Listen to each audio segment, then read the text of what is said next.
This conference will now be recorded. Hello everyone.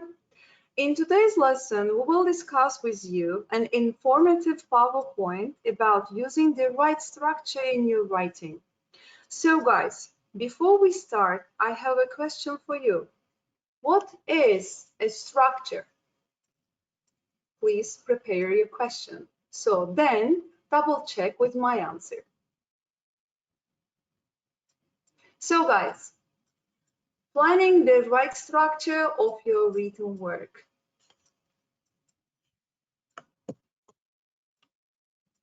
A learning objective is to understand structure in writing. The success criteria is about to understand what structure in writing means and how to plan a right structure for your own writing. What is structure before I ask this question to you? So maybe you have already prepared your questions, your answers to this question. Off you go. Word association. First, write a word structure on your page. Second, now write down anything that comes to your mind that associates with structure. For example, the structure is given here as you see, and then please add anything that comes first to your brain. Then don't limit yourself of thinking about language. It can be anything, just anything. Last one, write it down in a way that suits you. Off you go.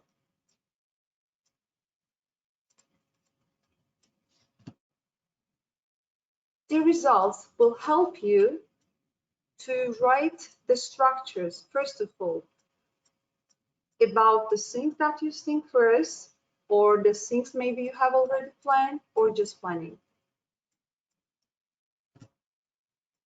What is structure? I mean, what is the right structure in writing?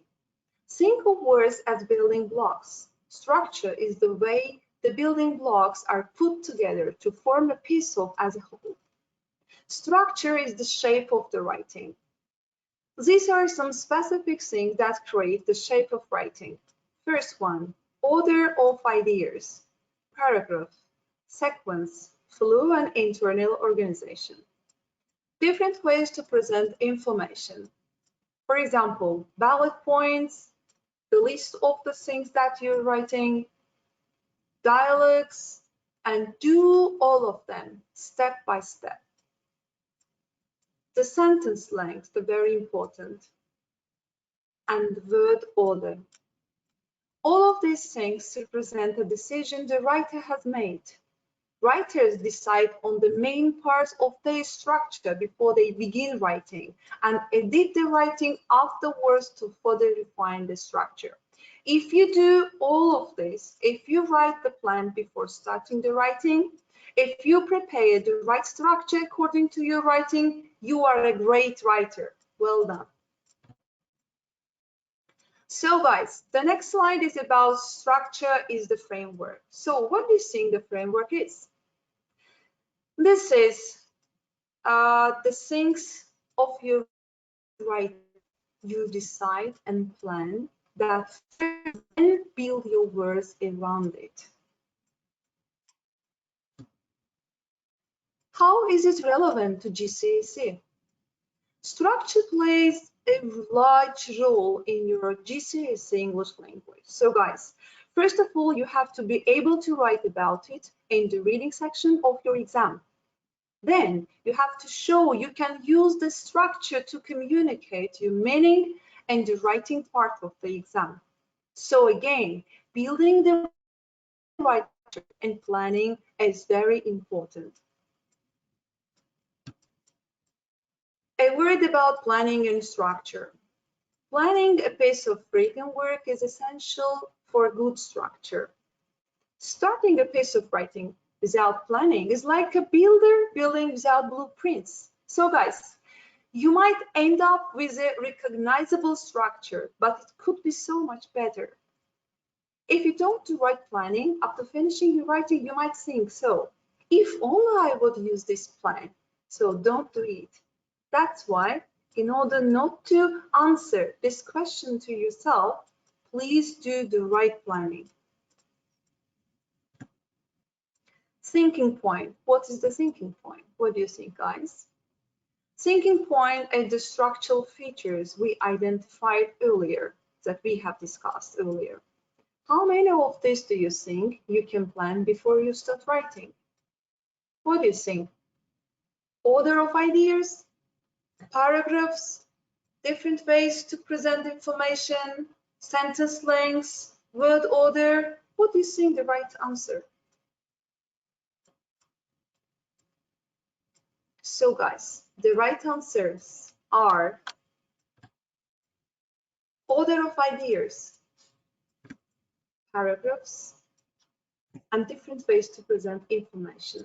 But now we don't think about sentence lengths and word order.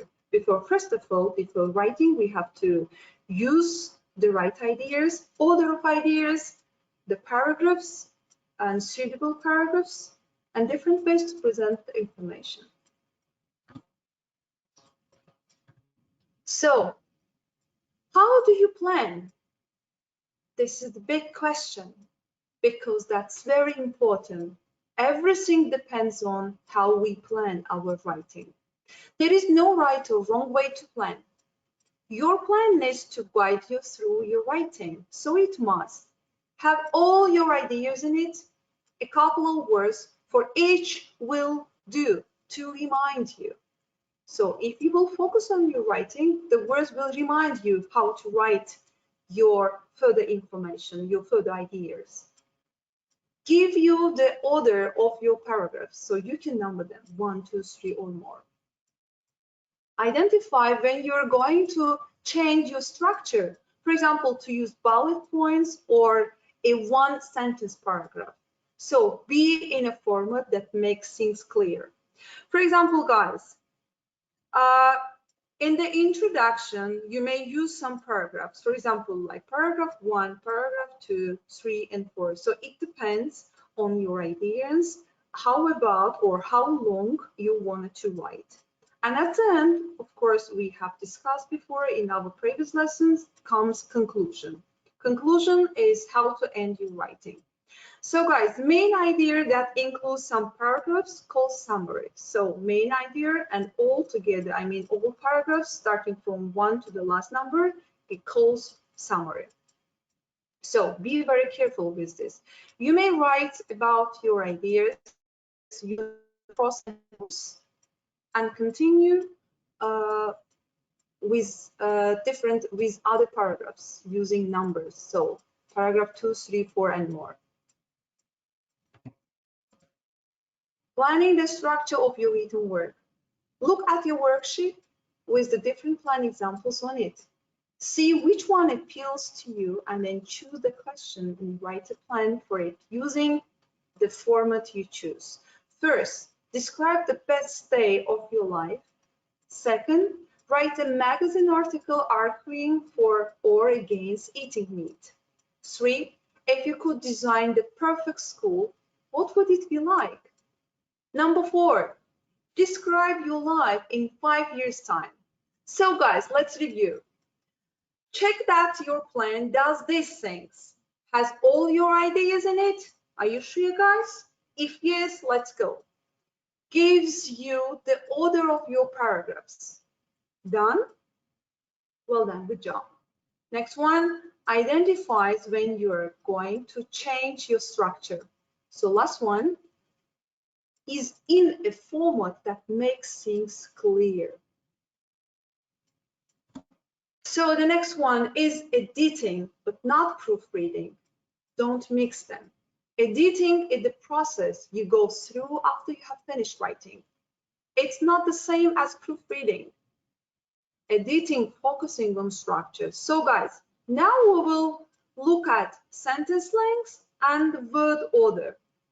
Once you have finished a handwritten piece of text, like in an exam, there is a limit of what you can alter, which is why you need to plan the order of your ideas beforehand. So guys, the next comes sentence lengths. The first simple, the example is wrong. The second one is right. So let's go through. First example, I'm going slowly insane. I'm fed up today. My life is going nowhere. No, how can I change it? I think I will leave. Maybe I will go somewhere hot. It wouldn't cost that much. I would really enjoy it. So that one is wrong because it's boring. So